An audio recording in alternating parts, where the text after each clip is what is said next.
안녕하세요. 날고 싶은 당신을 위한 블로거 난다이입니다. 오늘 책 한 권을 가지고 왔습니다. 바로 이상엽 아나운서 성우 시인이 지은 책인데요. 내 목소리를 좋아하게 됐다고 말해줄래입니다. 요즘 제가 낭독에 푹 빠졌어요.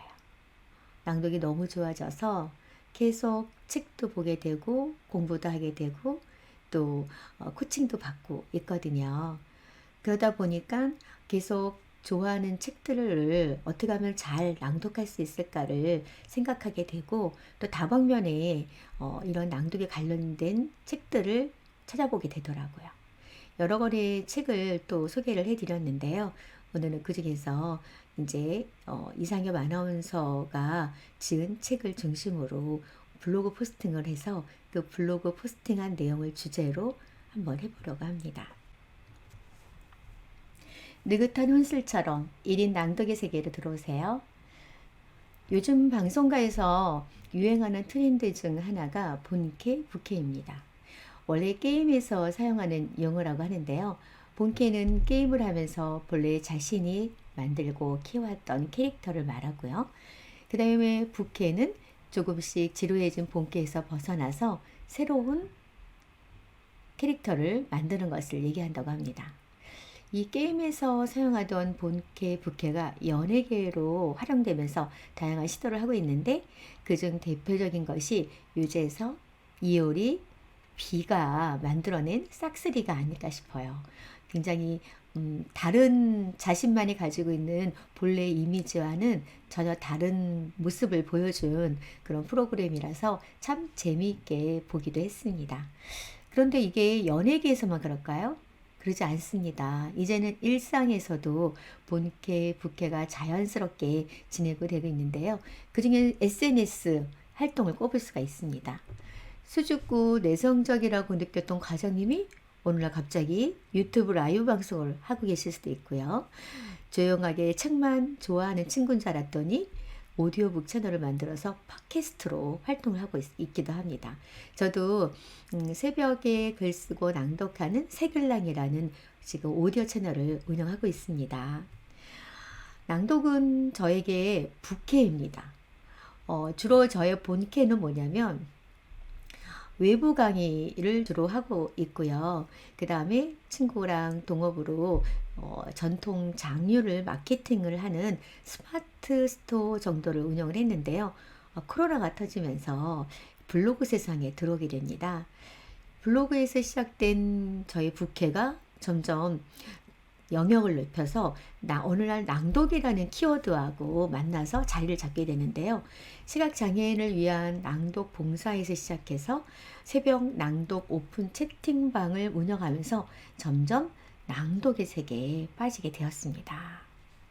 그래서 조금 더 낭독에 대해서 배워보고 싶었어요. 처음엔 낭독에 관련된 책을 읽고 강의를 듣고 코칭을 받았는데요. 그 중에 두 권의 책을 소개를 할게요. 나에게 낭독은 이제 저를 처음 낭독의 세계에 들여놓게 해주셨던 이제 서혜정, 송정희 선생님의 나에게 낭독이라는 책이고요. 그 다음에 김나연 성우님이 지은 말의 품격을 더하는 보이스 스타일링은 낭독을 잘할 수 있도록 발성이나 호흡법을 다룬 그런 책입니다. 오늘은 이상엽 성우 아나운서 겸 시인이 들려주는 내 목소리를 좋아하게 됐다고 말해줄래? 이 책을 소개를 할 건데요. 자연스럽게 일상에서 이루어지는 1인 낭독의 중요성을 알려주어서 소개를 하려고 합니다. 여기에 이제 이병률 시인의 추천사가 있는데요. 그분이 이렇게 이야기를 했습니다. 목은 쓰는 만큼 디자인된다. 그러니까 이 책은 목의 맥을 짚어주는 건강사이면서 거울을 통해 얼굴은 보되 목은 보려 하지 않는 우리 목에 대한 철학서이다 라고 네 그렇게 또 추천사를 적어주셨네요. 참 멋지네요. 그리고 저자가 자신의 머리글에서 좋은 노래와 좋은 글을 찾아서 읽는다면 글의 감정이 몸 안에 세포들에 기록될 겁니다. 낭독이 보약입니다. 낭독을 좋아하게 되니까 또 그만큼 자신한테 더 이로운 것들이 생겨나는 것 같아요. 그래서 오늘 낭독을 통해서 조금 더 새로운 그 세계의 어떤 맛을 느끼게 해주는 책 속으로 한번 들어가 보도록 하겠습니다. 낭독에서의 텍스트는 스케치다. 이거는 저도 많이 들어본 내용이기도 한데요. 왜냐하면 낭독에서 중요한 거는 작가가 이야기하려고 했던 거, 작가가 글을 통해서 무엇을 말을 하려고 했는지, 어떠한 감정이 전달되는지, 이거를 낭독자가 어느 만큼은 좀 받아들여서 그걸 내 목소리를 통해서 입 밖으로 같이 나와줘야 되는 거거든요. 그렇기 때문에 낭독이라는 그 텍스트라는 곳에 스케치를 나만의 빛깔로 색칠을 하는 것이 중요합니다. 그래서 그 단어마다 갖는 고유의 정서를 정말 가져야 되는데요. 그 중에서 여기서 이제 소개한 분이 바로 소설가 김은의 에세이 자전거 여행에서 숲이라는 단어를 그분이 편애했다고 적었는데 그 예시로 숲을 한번 읽어보라고 하는 거예요. 그래서 제가 한번 읽어봤어요. 숲? 네. 그랬더니 어떤 게 느껴지시나요? 단어에서 뭔가 서늘하고 또 숲에서 느껴지는 그 습기 그리고 나무를 흔드는 바람 소리, 눈보라 소리까지 난다고 김은 같은 이런 멋진 분은 또 이렇게 표현을 하셨네요. 네, 거기까지 가지는 못하지만 하여튼 한번 발음을 통해서 저도 조금은 그런 느낌이 있는 것 같아요. 그래서 그런 부분을 좀 거기서 이제 텍스트 안에서 자신만의 색깔로, 자신만의 음성으로, 자신만의 느낌으로 표현할 수 있어야 한다는 것을 강조를 하고 있습니다.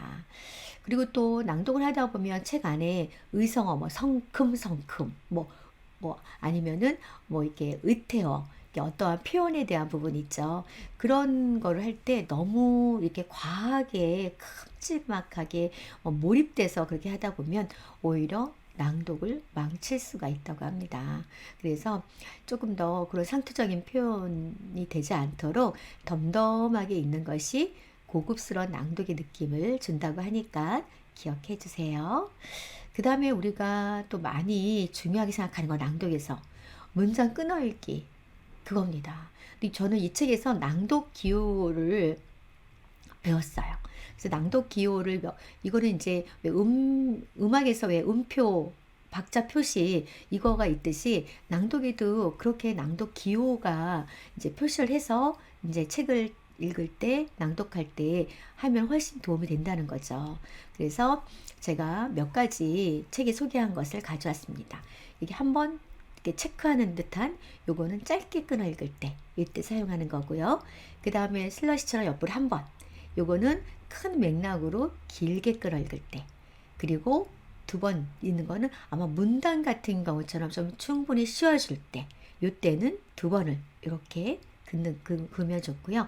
이렇게 뭔가 이렇게 연결이 되는 듯하시 이렇게 되어 있는 것은 자연스럽게 이어서 갈 때 그때 그 체크를 기호를 적으면 좋다고 합니다.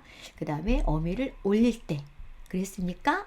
예, 그랬습니다. 네, 이런 식으로 올리고 내리고 요 정도를 좀 알고 먼저 낭독하기 전에 이런 낭독 기호를 통해서 체크를 한 다음에 그렇게 시작을 하면 좋겠다라는 생각을 했습니다. 저도 낭독을 하기 전에 항상 연필로 한 번씩 이렇게 점검을 하고 발음 같은 경우도 잘 안 되는 거는 밑에 발음 기호도 적고 그러거든요. 근데 요번에 이 책을 통해서 정확하게 여러 가지 낭독 기호를 알게 돼서 좋았습니다. 여기서 또 예시로 있는 것 중에 어디서 끊어 읽고 어디서 씌워주고 어디서 연결하고 이거에 따라서 이 하나의 시가 완전히 달라지는 걸 느낄 수가 있는데요. 제가 한번 낭독을 하도록 해보겠습니다. 피 있는 자에게만 멍은 생겨난다. 피 있는 자에게만 멍은 생겨난다. 피 있는 자에게만 멍은 생겨난다. 네, 조금씩 그 느낌이 다르죠, 확실히. 네, 그리고 또 이 책에서 낭독의 순서, 우리는 낭독을 어떻게 할까요? 얘기를 하면 그냥 책 읽는 거 아니에요? 그냥 뭐 작가가 어떻게 썼는지 작가의 뭐 의미라든지 느낌 이런 걸 좀 미리 알고 하면 좋겠죠? 요 정도로 알고 계시는데요. 여기서 이 작가는 낭독의 순서를 네 가지로 설정을 했습니다. 그 네 가지가 어떤 걸까요? 네. 이 책을 하나를 제가 캡처를 해놨는데요. 우선 첫 번째는 묵독입니다. 묵독은 낭독을 위한 묵독에서 가장 우선시 되는 건데요. 전체 글에 어떤 감정이 스며 있는지를 파악하는 겁니다. 작가가 어떤 태도로 어떤 감정을 글에 넣었는지, 그리고 글의 의미를 파악하고 느낌을 이제 정하는 것이 묵독이에요.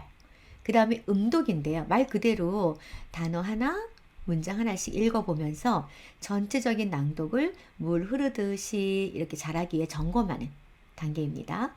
그 다음에 음독 두 번째가 있는데요. 요거는 이제 낭독을 하기 전에 최종적 단계인데요. 요때는 이제 정확하게 낭독 기호도 이제 표시한 것을 정확한지 다시 한번 점검하면서 제대로 한번 또 소리 내어서 읽어보는 겁니다. 이게 눈으로 읽는 묵독과 또 음독, 낭독 차이는 굉장히 크거든요.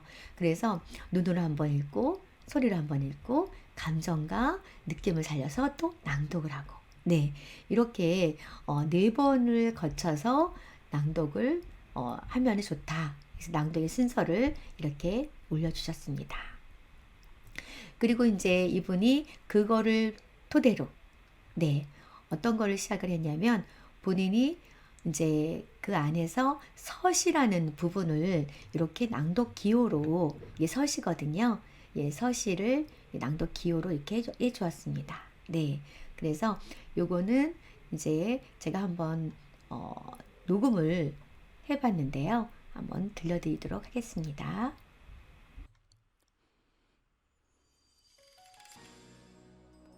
서시 죽는 날까지 하늘을 우러러 한 점 부끄러움이 없기를 잎새이는 바람에도 나는 괴로워했다. 별을 노래하는 마음으로 모든 죽어가는 것을 사랑해야지.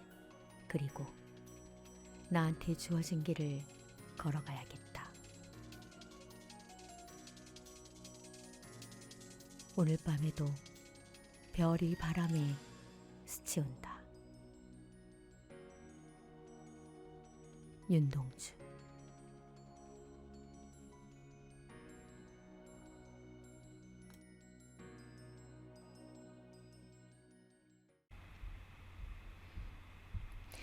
내 목소리를 좋아하게 됐다고 말해줄래는 일반적인 발음법, 발성, 호흡 이런 부분으로 다루지는 않고요. 이제 그 뒷부분에 낭독에 관련 질문과 답은 이제 꼼꼼하게 또 해주셨어요. 여기서 이제 얘기하고 싶은 건 뭐냐? 낭독이 가지는 본연의 맛을 더 느끼는 것이 중요하다. 이거를 이제 내 목소리를 자연스럽게 좋아하게 되는 법으로 자연스럽게 그 방법론적인 거를 잘 알려주는 책인 것 같습니다. 저자가 머리말에서 얘기한 느긋한 혼술처럼 낭독의 맛을 어떻게 느껴보고 싶은 마음이 있으신가요? 저도 점점 부캐로 시작한 낭독이 본캐로 커지는 느낌이 듭니다. 전국 방방곡곡 낭독의 물결이 흘러넘치게 하고 싶은 꿈도 생겼으니까 말이에요. 정말 낭독의 매력에 푹 빠진 거 맞죠? 네, 오늘 영상은 여기까지입니다. 시청해 주셔서 감사합니다.